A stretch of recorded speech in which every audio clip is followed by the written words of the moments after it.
Halo nih men, ini gimana ini? Pemilu, milih siapa tuh? Pastinya saya mah yang suka merakyat lah, yang suka belusukan ke masyarakat gitu kan. Sosialisasi berpartisipasinya itu lebih kelihatan. Oh gimana itu? Saya mah pilih nomor 1, yang mantan tentara, tegas. Ngapain buat tentara mah? Assalamualaikum, rame-rame amat sih. Ribut apaan sih? Pemilu ini. 9 Juli. Ya elah, hari gini ribut pemilu. Nih, kayak gua nih ya. Mau yang kayak bodong kakak perkasa, mau yang belusukan, sama aja kita makan lambat tempe. Kagak dapat duit, kagak dapat apa-apa. Ngapain ngurusin kayak gitu? Kalau ini kan masalah pemimpin. Golput, men, golput. Lah, kalau golput lebih salah itu. kita jauh. Mau ngomong suara kita aja kagak nyampe sampai sono. Gimana? Jangan dong, jangan golput. Itu lebih salah itu kalau golput.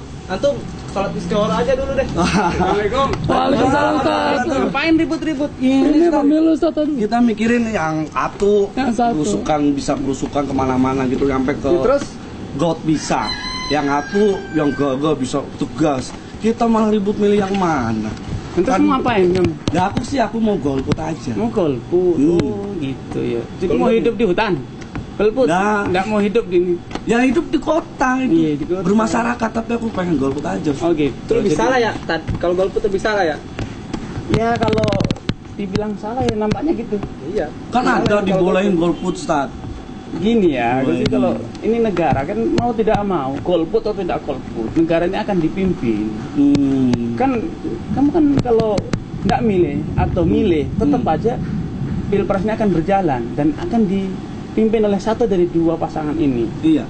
Nah, kalau kita sebagai warga negara yang baik, kita milih dong yang terbaik agar kita tidak nyesel. Kita sudah punya pengalaman di sekian kali pemilu, ada pemilu, setelah habis pemilu terjadi ya dulu kita ingat kapak merah. Oh iya. Ingat kan? Jakarta tidak aman tuh. Tahu. Copet di mana-mana, hutan digunduli, krisis, kemiskinan, pengangguran. Karyawan nih, outsourcing. Siapa yang buat? Ini kan jadi sengsara saudara-saudara kita. Belum lagi nanti ini pejabat-pejabat daerah nanti ditunjuk dari yang atau yang non Islam lah gitu ya. Lebih gawat. Gimana? Bangun masjid susah. Sekarang udah tertib, ada peraturan 3 menteri. Bangun gereja harus memperhatikan jumlah, minta izin macam-macam sehingga stabilitas itu aman. Kalau menurut saya sih ya pemimpin itu kan yang bisa memimpin ya. Ada punya leader, punya manajerial, kemudian peduli dengan rakyat.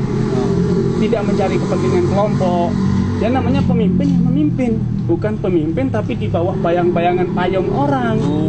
Jadi petugas. Jadi seharusnya kan memimpin malah dipimpin.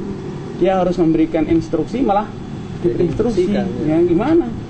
Makanya dalam Islam namanya pemimpin itu sebutkan inna khairu man ista'jarta al-qawi al-amin. Sebaik-baik orang yang engkau jadikan pejabat itu adalah yang kuat fisiknya, kuat mentalnya, strategi, berani, kemudian program-programnya bagus, itu namanya pemimpin. Di sisi lain, amanah.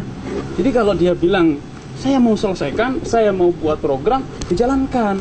Bukan saya bersumpah, saya mau jalankan, ternyata belum selesai sudah pergi.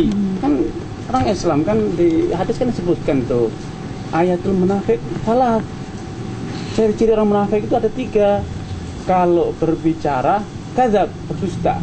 Kalau berjanji berkhianat. Kalau bersengketa itu jorok tuh ngomongnya, kotor, menuduh, suka memfitnah, keji. Itu ciri-ciri orang munafik. Jadi kita lihat deh itu dalam kepemimpinan ya. Gimana pemimpin yang kalau berbicara ya komitmen, tegas. Kalau mau membuat program ya dijalankan, bukan sekarang istilahnya pagi kedelai, sore tempe itu. Belum lagi di sisi lain, negara kita ini sudah berapa puluh hilang. Likitan, Sepadan dan Likitan, Timor Leste, lepas dari negara Indonesia ya? Iya, semuanya itu ketika negara ini dipimpin oleh orang yang tidak tegas, tidak berani. Padahal dalam Islam seorang pemimpin itu harus bisa menjadikan negara ini disegani. Tapi kan namanya tegas nggak dilihat dari ukuran badan. Saat ini kan yang satu badannya gemuk, yang satu krempeng. Ya, gimana Sat? tegas, disegani itu juga ada kaitannya dengan fisik. Jadi kalau kita ngeliat orang yang loyo gitu, siapa mau segan? Tapi sekedar ngeliat orang yang kekar, badannya gede, orang mikir dulu, berwibawa nih gitu. So, kemudian yang ini dalam Al-Quran disebutkan wa'iddu lahum mastata'tum min quwwah, persiapkan untuk menghadapi musuh-musuh kalian itu sebisa kalian, kekuatan yang sebisa kalian buat gitu loh. Apa? Kekuatan fisik, kekuatan strategi, senjata. Turhibuna biha aduwallahu aduwakum, dengan kekuatan yang kalian siapkan itu akan menjadikan orang itu jera, takut. Jadi kita berwibawa, disegani, bukan untuk menindas, tapi untuk bisa duduk sama rendah, berdiri sama tinggi. Turhibuna biha aduwallahu aduwakum, sehingga musuh-musuh Allah itu segan, dan juga musuh kita segan ketika kita punya kekuatan, power gitu. Kemudian wa akharina min dunihim la ta'lamunahum wallahu ya'lamuhum, dan ada musuh lain yang selain nampak, itu musuh dalam selimut. Jadi orang-orang munafik, orang yang siap menjual negaranya, ketika punya pemimpin tegas, tidak pandang bulu dalam menegakkan hukum, maka akan selesai itu. Musuh-musuh yang dalam selimut itu akan takut. Tapi kalau dalam menerapkan hukum pilih kasih, pandang bulu, tebang pilih, kalau di kelompoknya dibiarkan, kalau temannya boleh, kalau orang lain tidak boleh, maka akan hancur. Innama ahlaka man kana qablakum, dulu kata Nabi, umat-umat sebelum kita itu hancur binasa ketika penerapan hukum itu pilih kasih. Kalau yang mencuri orang yang dari pejabat, anaknya pejabat, dibiarkan, kelompoknya dia dilindungi. Kalau yang mencuri orang rakyat jelata, ditegakkan hukum, hancur negara ini. Tapi ngomong-ngomong, ngapain kita pikir masih lama tuh 9 Juli ya? Iya, masih lama nih. Pokoknya yang penting berarti gini pesannya ya. Berarti kalau milih itu yang paling bermutu. Betul. Milih. Kalau milih istri kan milih yang cantik ya. Yang paling bagus. Suami juga paling ganteng, sama milih pemimpin yang paling bagus.